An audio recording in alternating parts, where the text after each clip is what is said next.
The silence was deafening, and the hall of the Bunga Raya complex at KLIA was charged with emotions, even though it was empty. This was how a journalist described the highly intense atmosphere at the rehearsal for the repatriation of remains from the MH17 crashed flight. Today, as the special flight touched down, the intense emotions multiplied many times over. The seemingly endless wait has come to an end when the aircraft carrying the 20 remains of the 43 Malaysians who were killed on board MH17 taxied to a halt.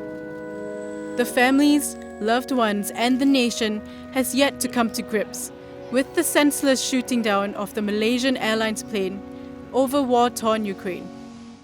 The airplane was on its way from Amsterdam to Kuala Lumpur with 298 passengers on board. Majority of them were holiday makers and those who had travelled home for the Hari Raya holidays.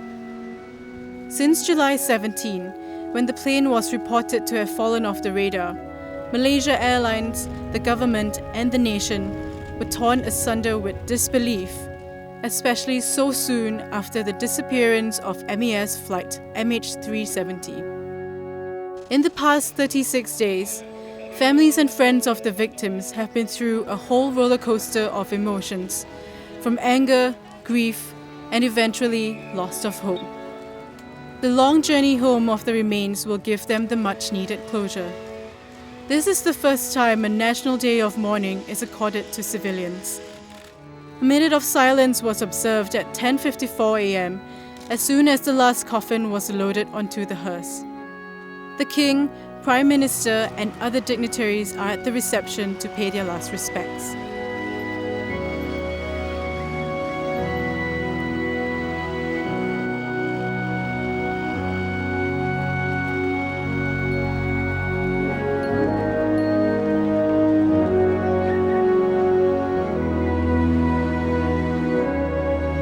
As the remains are laid to rest in the various sites, the last rites performed, and the last word of prayers uttered, it is the hope that the loved ones will find peace and good memories to help them celebrate the lives of those whom they have lost.